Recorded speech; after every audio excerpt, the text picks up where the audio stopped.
సత్యసాయి జిల్లాలో political heat నెలకొంది. Hindupuram YCP ఆఫీస్పై దాడి కేసులో పోలీసులు విచారణ జరుపుతున్నారు. టీడీపీ వైసీపీ నేతలపై కేసులు నమోదు చేశారు. హిందూపురం వైసీపీ ఇన్ఛార్జి దీపికను పరామర్శించేందుకు వెళ్లిన మాజీ మంత్రి ఉషశ్రీ చరణ్ను పోలీసులు అడ్డుకున్నారు. దీంతో రోడ్డుపై కూర్చుని ఉషశ్రీ నిరసన తెలిపారు. పోలీసులతోటి వాగ్వాదానికి దిగారు. మరోవైపు కదిర్లో వైసీపీ ప్రధాన కార్యదర్శి సతీష్ రెడ్డిని పోలీసులు అరెస్టు చేశారు. పోలీసుల తీరుపై సతీష్ రెడ్డి ఆగ్రహం వ్యక్తం చేశారు.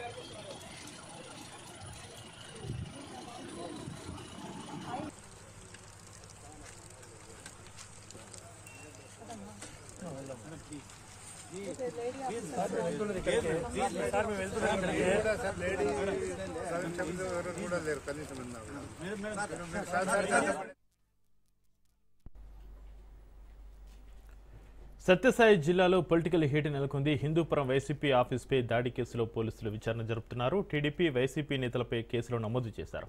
హిందూపురం వైసీపీ ఇన్ఛార్జి దీపికను పరామర్శించేందుకు వెళ్లిన మాజీ మంత్రి ఉషశ్రీ చరణ్ను పోలీసులు అడ్డుకున్నారు.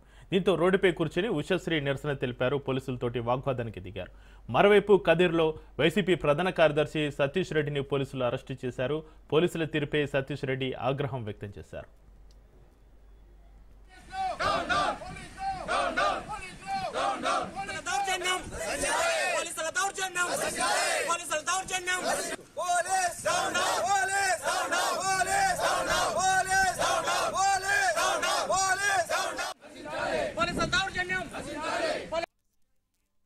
హిందూపూర్ పార్టీ ఆఫీస్ పైన వైఎస్ఆర్సీపీ పార్టీ ఆఫీస్ పైన జరిగిన ఒక దాడిని మీరు అందరూ కూడా చూశారు. ఈ రోజు అందరూ కూడా కలిసి అక్కడ వెళ్లి ఒక ప్రెస్ మీట్ ని అడ్రస్ చేస్తూ అదే విధంగా దీపిక గారిని అదే విధంగా వేణుగోపాల్ రెడ్డి గారిని పరామర్శించాలా అని ఆల్ కోఆర్డినేటర్స్ ఎక్స్ఎమ్మెల్యేస్ అందరూ కూడా వెళ్తుంటే ఈ రోజు పోలీసులు ఇక్కడికి వచ్చి హౌస్ అరెస్ట్ చేయడము, మమ్మల్ని రిటైన్ చేయడం, ఆపడం ఎంత మాత్రం కరెంట్ అని అడుగుతున్నాం.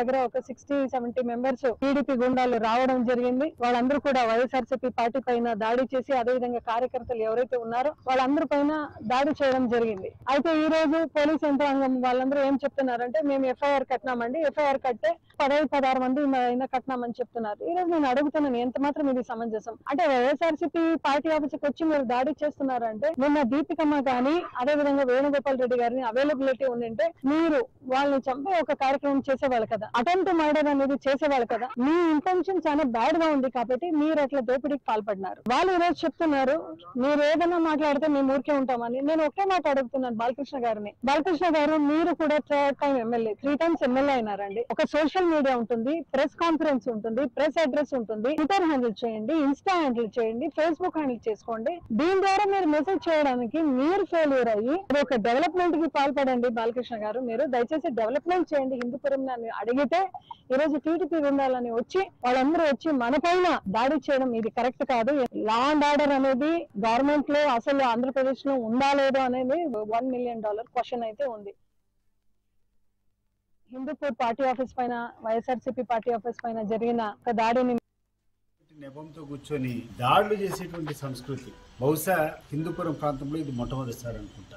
బాలకృష్ణ గారు ఒకవైపు అక్కడ ఉంటూ ఆ నియోజకవర్గంలోనే ఉండేటువంటి సమయంలో వైఎస్ఆర్ కాంగ్రెస్ పార్టీ కార్యాలయం పైన జరిగినటువంటి దాడి, ఆ తర్వాత విచ్ఛిన్నకరంగా అక్కడటువంటి వైఎస్ఆర్సీపీ కార్యకర్తల పైన తరిమి కొట్టడం ఏ సంస్కృతి ఇది అని చెప్పి నేను అడుగుతున్నా. చంద్రబాబు నాయుడు గారు మీరు చెప్పండి, ఆ రోజు మీ పార్టీ కార్యకర్త చాలా తీవ్రమైనటువంటి పదజాలంతో, చాలా అసభ్యకరమైనటువంటి పదజాలం ఆ రోజు పట్టాభిరామ్ అనేటువంటి వ్యక్తి మాట్లాడినప్పుడు తెలుగు వైఎస్ఆర్ కాంగ్రెస్ పార్టీకి సంబంధించినటువంటి కార్యకర్తలు మీ పార్టీ ఆఫీస్ మీద వస్తే దాన్ని అంత తీవ్రంగా నువ్వు ఖండించినావే, మరి ఈరోజు ఏ మాట మాట్లాడకుండా ఎటువంటి పార్టీ కార్యకర్తలు మరి ఆ రకమైనటువంటి విచ్చలవిడిగా దాడి చేసేదాన్ని మీరు ఏ రకంగా సమర్థిస్తారని చెప్పి నేను అడుగుతున్నాను.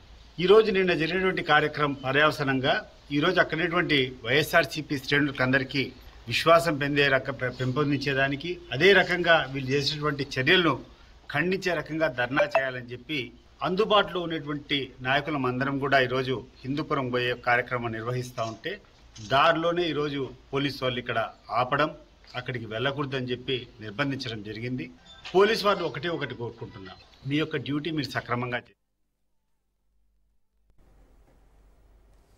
సత్యసాయి జిల్లాలో పొలిటికల్ హీట్ నెలకొంది. హిందూపురం వైసీపీ ఆఫీస్ పైన దాడి కేసులో పోలీసులు విచారణ జరుపుతున్నారు. టీడీపీ వైసీపీ నేతలపైన కేసులు నమోదు చేశారు పోలీసులు. ఇక హిందూపురం వైసీపీ ఇన్ఛార్జి దీపికను పరామర్శించేందుకు వెళ్లిన మాజీ మంత్రి ఉషశ్రీ చరణ్ను పోలీసులు అడ్డుకున్నారు. దీంతో రోడ్డుపై కూర్చుని ఉషశ్రీ నిరసన తెలిపారు. పోలీసులతోటి వాగ్వాదానికి సంబంధించి మరింత సమాచారాన్ని మా ప్రతినిధి జీవన్ ఫోన్ లైన్ అందిస్తారు. జీవన్. చక్రి, హిందూపురంలో రాజకీయ వేడి దుమారం రేగుతుందని చెప్పవచ్చు.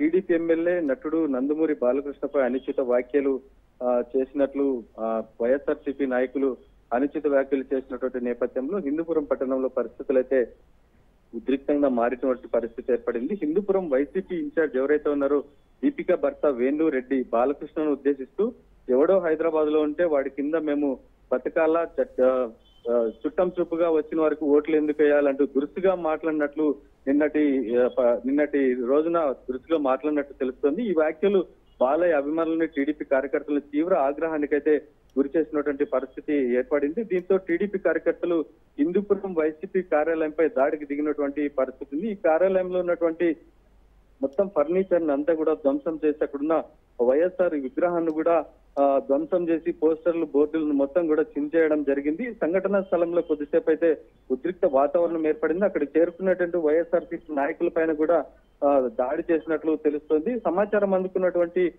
పోలీసులు సంఘటన స్థలానికి చేరుకునే పరిస్థితిని అయితే అదుపులోకి తీసుకొచ్చినటువంటి పరిస్థితి ఉంది. ప్రస్తుతం ఈ ప్రాంతంలో అయితే అదనపు బలగాలు అయితే మోహరించడం జరిగింది. బాలకృష్ణపై చేసినటువంటి ఈ యొక్క వ్యాఖ్యలను ఆయన అభిమానులు అయితే తీవ్రంగా ఖండిస్తున్నటువంటి పరిస్థితి ఉంది. ఇలాంటి వ్యాఖ్యలు చేయడం వల్ల హిందూపురం నియోజకవర్గంలోనే కాక రాష్ట్ర వ్యాప్తంగా శాంతి భద్రతలను కూడా దెబ్బతీస్తాయని స్థానికులు అయితే అభిప్రాయపడుతున్నటువంటి పరిస్థితి ఉంది. ఈ ఘటనతో హిందూపురంలో మరోసారి రాజకీయ చర్చలకు కేంద్ర బిందువుగా మారినటువంటి పరిస్థితి ఉంది. ఏదైతే నిన్నటి రోజున వైఎస్ఆర్సీపీ కార్యాలయంపై టీడీపీ కార్యకర్తలు దాడి చేసినటువంటి పరిస్థితి ఉందో, ఈ యొక్క హిందూపూర్ ఇన్ఛార్జ్ అయినటువంటి దీపికాని పరామర్శించేందుకు హిందూపూరుకి సత్యసాయి జిల్లా అధ్యక్షులు కేవి విశ్వశ్రీ చరణ్ తో పాటు అనంతపురం అధ్యక్షులు అనంత వెంకటరామరెడ్డి కూడా హిందూపూర్కి వెళ్లే ప్రయత్నం చేస్తున్నటువంటి పరిస్థితుల్లో పోలీసులు అక్కడికక్కడ ఆపేసి వాళ్ళని అడ్డుకున్నటువంటి పరిస్థితి ఉంది.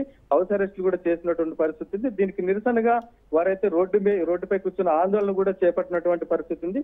ఈ నేపథ్యంలోనే హిందూపూర్ ఇన్ఛార్జి దీపికను పరామర్శించడానికి వెళ్తున్నటువంటి మాజీ మంత్రి ఉషశ్రీ చరణ్ కూడా పోలీసులు పెనుగొండ వద్దనే ఆపేసి అక్కడే రోడ్డు పైన బైఠాయించినటువంటి పరిస్థితి ఉంది. ఈ నేపథ్యం తన అనుచరులతో కలిసి రోడ్డుపై బైఠాయించి ఆమె అయితే నిరసన వ్యక్తం కూడా తెలియజేసినటువంటి పరిస్థితి ఉంది.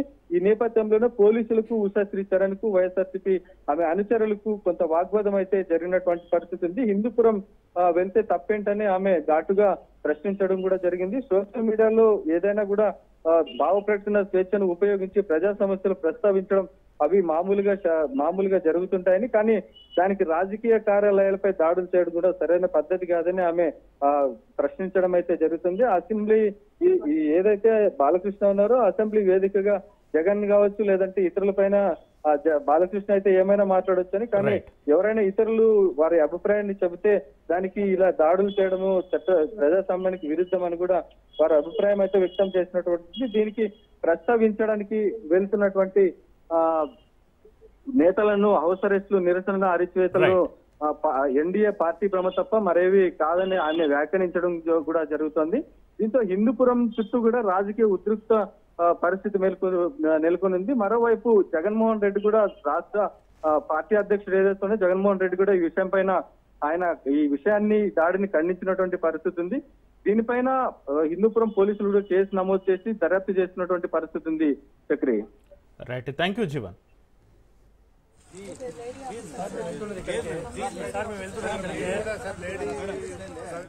బాలకృష్ణ పర్యటించారు, అభివృద్ధి పనులను ప్రారంభించారు. చరిత్ర తిరగరాయాలంటే నందమూరి కుటుంబానికి సాధ్యమన్నారు బాలయ్య. హిందూపురం ప్రజలకు నందమూరి కుటుంబం రుణపడి ఉందన్నారు. హిందూపురానికి పరిశ్రమలు తీసుకొస్తారని, హిందూపురాన్ని అన్ని విధాలుగా అభివృద్ధి చేస్తారని తెలిపారు.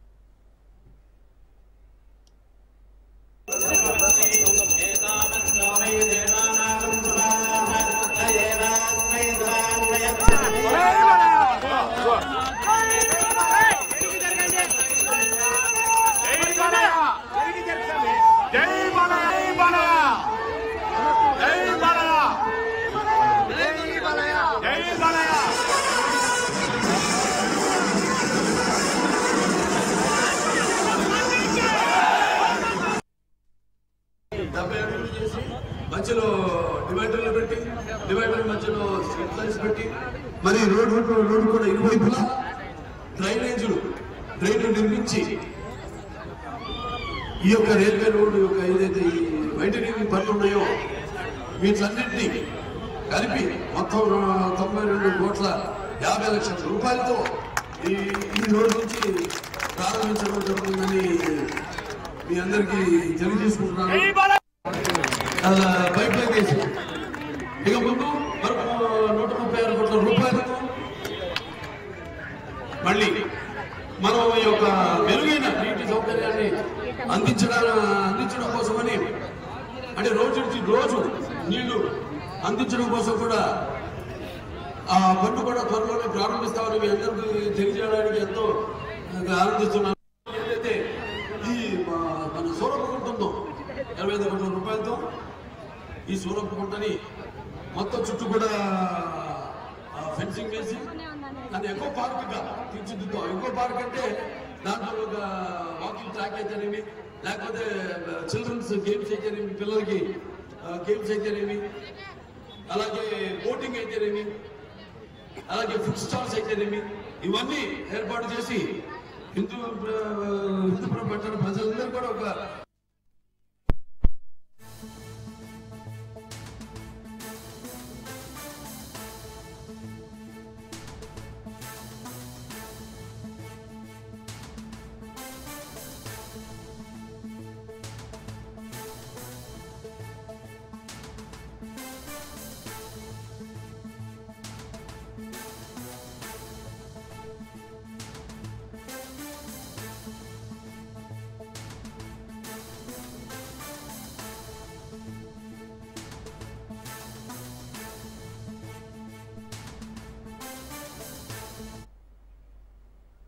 బ్రేకింగ్ న్యూస్ చూస్తున్నాం. ఐబొమ్మ ఇమ్మడి రవిపైన 7 కేసులు నమోదయ్యాయి. ఫిల్మ్ ఛాంబర్ పైరసీ సెల్ విభాగంతో పాటు సినీ నిర్మాతల ఫిర్యాదులతోటి కేసులు నమోదు చేశారు పోలీసులు.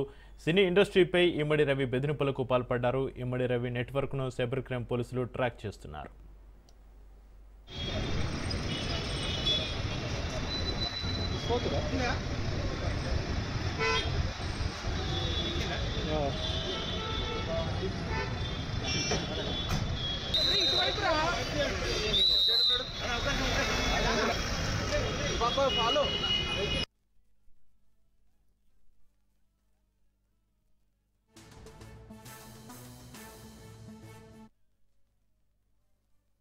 ఐబొమ్మ ఇమ్మడి రవిపైన 7 కేసులు నమోదయ్యాయి. ఫిల్మ్ ఛాంబర్ పైరసీ సెల్ విభాగంతో పాటు సినీ నిర్మాతల ఫిర్యాదులతోటి కేసులు నమోదు చేశారు పోలీసులు. సినీ ఇండస్ట్రీపై ఇమ్మడి రవి బెదిరింపులకు పాల్పడ్డారు. ఇమ్మడి రవి నెట్వర్క్ను సైబర్ క్రైమ్ పోలీసులు ట్రాక్ చేస్తున్నారు.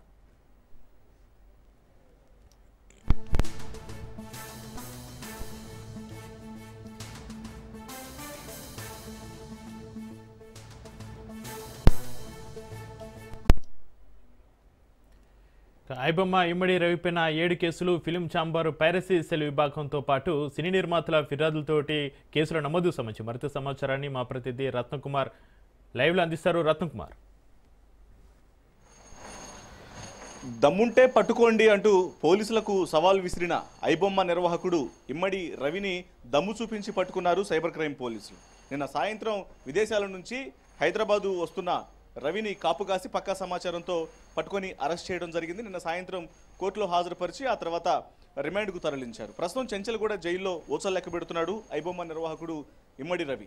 అయితే ప్రస్తుతం అతన్ని కస్టడీకి తీసుకునేటువంటి ప్రయత్నాలు చేస్తున్నారు సైబర్ క్రైమ్ పోలీసులు. రేపు కస్టడీ పిటిషన్ను దాఖలు చేయబోతున్నారు. దాదాపు వారం నుంచి 10 రోజుల పాటు కస్టడీకి తీసుకునేటువంటి అవకాశాలు ఉన్నాయి. ఎందుకంటే ఐబొమ్మ నిర్వహణకు సంబంధించినటువంటి పూర్తి సమాచారం అంతా ఈ రవి దగ్గరే ఉంది కాబట్టి అతన్ని పట్టుకొని విచారిస్తే అసలు ఐబొమ్మ నెట్వర్క్ అనేది ఎలా పనిచేస్తుంది, ఐబొమ్మ పేరుతోనూ బప్పం పేరుతోనూ రకరకాల పేర్లతో అటు ఆడియన్స్కు అందుబాటులోకి వస్తున్నటువంటి ఈ యొక్క వెబ్సైట్ను, ఈ ఇల్లీగల్ వెబ్సైట్ను ఏ రకంగా పర్మనెంట్గా క్లోజ్ చేయాలంటే అతని దగ్గర పూర్తి సమాచారం అనేది ఉంటుంది. అలాగే ఆ సర్వర్లు అలాగే లాగిన్స్ అనేవి కూడా అతని దగ్గరే ఉన్నాయి కాబట్టి వీటికి సంబంధించినటువంటి పూర్తి డేటా అంతా మరొకసారి తెలుసుకోవాలంటే మాత్రం ఖచ్చితంగా అతన్ని కస్టడీకి తీసుకొని విచారిస్తేనే పూర్తి వివరాలు తెలుస్తాయని ప్రస్తుతం సైబర్ క్రైమ్ పోలీసులు భావిస్తున్నారు. అలాగే ఈ యొక్క ఈ వెబ్సైట్ నిర్వహణలో ఎవరెవరి పాత్ర అనేది ఉంది, మొత్తం ఎంతమంది నెట్వర్క్గా ఏర్పడి ఏ దేశాల నుంచి ఈ యొక్క ఆపరేషన్స్ అనేవి చేస్తున్నారు అనేది కూడా పూర్తిగా కస్టడీ విచారణలో తెలుసుకునేటువంటి ప్రయత్నాలు అనేవి చేస్తారు. ఇంకా అందులో భాగంగానే రేపు కస్టడీ పిటిషన్ దాఖలు చేయబోతున్నారు. ఇదిలా ఉంటే ఇవాళ కుకట్పల్లిలోని ఇమ్మడి రవి ఫ్లాట్లో సోదాలు చేయడం జరిగింది. అక్కడ దాదాపు 3 కోట్ల రూపాయల నగదును సీజ్ చేశారు. అలాగే హార్డ్ డిస్క్లు, మొబైల్ ఫోన్స్, డేటాకు సంబంధించినటువంటి కొన్ని కీలక సమాచారాన్ని కూడా అక్కడ నుంచి సీజ్ చేసినటువంటి పరిస్థితి కనిపించింది. అయితే ఇమ్మడి రవి దొరకడం అనేది ప్రస్తుతం సంచలనంగా మారినప్పటికీ కూడా ఇదంతా ఆయన దొరకడం అనేది బెట్టింగ్ యాప్స్, ఆన్లైన్ గేమింగ్స్ మీద గత కొంతకాలం నుంచి సైబర్ క్రైమ్ పోలీసులు దృష్టి పెట్టినటువంటి నేపథ్యంలోనే దాంతో ఇంటర్లింక్ అయినటువంటి ఐబొమ్మ వెబ్సైటు అతన్ని పట్టించడంలో చాలా కీ రోల్ ప్లే చేసిందని చెప్పాలి. ఎందుకంటే అక్రమంగా కొన్ని వెబ్సైట్ల నిర్వహణలో భాగంగా కొంతమంది యాడ్స్ను పబ్లిసిటీ చేస్తూ ఉన్నారు. అందులో భాగంగానే బెట్టింగ్ యాప్స్ అనేవి ఎక్కువగా నెటిజన్లకు అందుబాటులోకి వస్తున్నాయి. ఇక ఈ క్రమంలోనే ఇప్పుడు ఈ ఐబొమ్మ బప్పం పేర్లతో వస్తున్నటువంటి యొక్క వెబ్సైట్ ఏదైతే ఉందో ఈ వెబ్సైట్లను అందులో ఉన్నటువంటి సినిమాలను చూడాలంటే మాత్రం ఖచ్చితంగా అక్కడ పైన స్ప్లాష్ అవుతున్నటువంటి యాడ్స్ను మొదటిగా చూడాల్సి ఉంటుంది. యాడ్స్ను చూసిన తర్వాత మాత్రమే ఆ లోపల వెబ్సైట్లో ఉన్నటువంటి సినిమాలను చూసేందుకు అవకాశం ఉంటుంది. సో ఈ రకంగా పెద్ద ఎత్తున కొన్ని 100 కోట్ల రూపాయలను కొల్లగొట్టడం జరిగింది. మనం గతంలో చూసాము. సినీ పరిశ్రమ నుంచి కీలక నిర్మాతలందరూ కూడా బయటకు వచ్చి దాదాపు 3,000 కోట్ల రూపాయలు నష్టపోయినటువంటి విషయాన్ని తెలియజేసిన తర్వాత పోలీసులకు ఫిర్యాదు చేసి ఈ యొక్క ఇల్లీగల్ వెబ్సైట్లను బంద్ చేయండి, పైరసీ అనేది చాలా ఇబ్బందికరంగా మారి పెద్ద ఎత్తున నష్టం జరుగుతుంది కాబట్టి వీటి మీద చర్యలు తీసుకోవాలని ఫిర్యాదు చేసిన తర్వాత అప్పటి నుంచే ఒకవైపున బెట్టింగ్ యాప్స్, ఆన్లైన్ గేమ్స్ వీటన్నిటి మీద దృష్టి పెట్టి వీటిని ఎలాగైనా అరికట్టాలని ప్రయత్నాలు ముమ్మరం చేసినటువంటి పోలీసులకు ఈ యొక్క ఈ వెబ్సైట్లకు సంబంధించి యాప్లకు సంబంధించి దృష్టి పెట్టిన నేపథ్యంలోనే ఐబొమ్మ అనేది కూడా ఐబొమ్మకు సంబంధించినటువంటి నిర్వాహకులను పట్టుకునేందుకు కూడా క్లూస్ అనేవి దొరికినాయి. ఎందుకంటే వీళ్ళు కూడా బెట్టింగ్ యాప్స్తో ఇంటర్లింక్ అయి ఉన్నారు కాబట్టి అక్కడ యాప్లకు సంబంధించినటువంటి ఇంటర్లింక్ను ఛేదిస్తున్నటువంటి సందర్భంలోనే ఆ మూలాలలోనే ఈ యొక్క ఐబొమ్మ నిర్వాహకులకు ఎక్కడి నుంచి నగదు లావాదేవీలు జరుగుతున్నాయి, ఆపరేషన్స్ అనేవి ఎక్కడి నుంచి చేస్తున్నారు అనేది తెలుసుకునేటువంటి ప్రయత్నంలో భాగంగానే ఐబొమ్మ నిర్వాహకుడు రవి యొక్క ఆచూకీ కూడా తెలిసింది. ఇక మనకు లేటెస్ట్ గా ఉంటున్నటువంటి సమాచారాన్ని బట్టి ఎవరైతే దమ్ము ఉంటే పట్టుకోండి అంటూ సవాల్ విసిరినటువంటి ఐబొమ్మ రవి ఉన్నారో ఆ రవినే ఇప్పుడు దగ్గరుండి అతని చేతనే ఐబొమ్మకు సంబంధించినటువంటి సర్వర్ల మొత్తాన్ని కూడా క్లోజ్ చేయించినట్లు తెలుస్తోంది. కొద్దిసేపటి క్రితమే ఈ కార్యకలాపాలన్నీ కూడా అంటే ఇవాళ ఎప్పుడైతే నిన్న పట్టుకొని అరెస్ట్ చేసి ఆయన రిమాండ్కు తరలించే ముందు అతని ద్వారా పూర్తిగా ఈ యొక్క వెబ్సైట్లకు సంబంధించి అంతా కూడా పూర్తిగా క్లోజ్ చేసినట్లు కూడా సమాచారం అవుతుంది. అయితే ఇది కన్ఫర్మేషన్ అవ్వాల్సినటువంటి అవసరం ఉంది. ప్రస్తుతం అయితే మాత్రం ఐబొమ్మ బప్పం రకరకాల పేర్లతో వెబ్సైట్లు అనేవి పైకి కనిపిస్తున్నప్పటికీ కూడా అందులో ఉన్నటువంటి సినిమాలు ఓపెన్ చేసినప్పుడు మాత్రం అవి ఓపెన్ కావట్లేదు. సో దీన్ని బట్టి ఖచ్చితంగా కొన్ని ఆపరేషన్స్ అయితే జరిగాయి అనేటువంటి విషయం మాత్రం చాలా స్పష్టంగా తెలుస్తోంది. అంటే MBA పూర్తి చేసినటువంటి ఐబొమ్మ రవి వైజాగ్కు సంబంధించినటువంటి వ్యక్తి. తను హైదరాబాద్లో కొంతకాలం పనిచేశాడు. టెక్నికల్గా చాలా ఎక్స్పర్ట్గా ఉన్నాడు. ఎందుకంటే ఎంతో కాలం నుంచి చాలా క్లిష్టమైనటువంటి సర్వర్లు హ్యాకింగ్ ప్రక్రియ అనేది చాలా ఈజీగా చేస్తూ ఉంటాడు. మాల్వేర్లను హ్యాక్ చేయటం, కొత్త సినిమాలను అప్పుడే రూపుదిద్దుకుంటున్నటువంటి సినిమాలకు సంబంధించినటువంటి డేటాను మొత్తాన్ని కూడా భద్రపరిచేటువంటి స్టోరేజ్ పాయింట్స్ ఏవైతే ఉంటాయో వాటిని కూడా హ్యాక్ చేసి అత్యంత సురక్షితంగా భావిస్తున్నటువంటి కొన్ని సర్వర్లను కూడా హ్యాక్ చేయగలిగినటువంటి కెపాసిటీ ఉందంటే అతను ఎంత పెద్ద ఎక్స్పర్టో అందరికీ దీన్ని బట్టి తెలుస్తూ ఉంది. ఇక ఇది మాత్రమే కాదు, ఐపీ అడ్రస్లను మార్చుకుంటూ కరేబియన్ దీవుల్లో ఒకసారి, అలాగే ఆమ్స్టర్డామ్లోను, ఫ్రాన్సు ఇలా దేశ విదేశాలు తిరుగుతూ ఆపరేషన్స్ అనేవి చేస్తూ ఉంటాడు.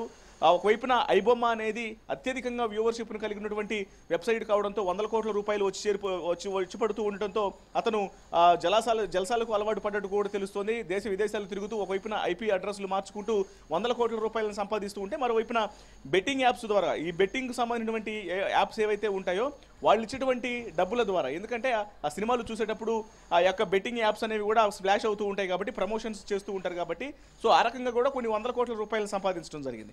సో ఇలా పెద్ద ఎత్తున సంపాదించేది ఒక పెద్ద నెట్వర్క్గా భావించడం జరుగుతుంది. అయితే ఈ మధ్యకాలంలో కుటుంబపరమైనటువంటి విభేదాలు ఉన్నాయి, భార్యతో విడాకుల అంశం అనేది కూడా చర్చలో ఉంది. సో ఇది కూడా అతన్ని పట్టుకోవడంలోనూ పట్టించడంలోనూ ఒక రకంగా సహకారం అనేది జరిగిందనేటువంటి కూడా విషయాలు కూడా తెలుస్తున్నాయి. ఇవైతే కన్ఫర్మేషన్ అవ్వాల్సినటువంటి అవసరం ఉంది. ఎట్టకేలకు ఐబొమ్మ నిర్వాహకుడు ఇమ్మడి రవిని పోలీసులు అరెస్ట్ చేయడంతో ఇప్పుడు ఈ యొక్క తీగను మొత్తం ఇప్పుడు అసలు కింగ్ పిన్ దొరికాడు కాబట్టి అతన్ని పట్టుకొని విచారిస్తే మొత్తం ఎవరెవరైతే ఇన్వాల్వ్ అయి ఉన్నారో వాళ్ళందరినీ కూడా పోలీసులు పట్టుకునేటువంటి ప్రయత్నాలు చేస్తారని చెప్పాలి. Right, thank you Ratnakumar.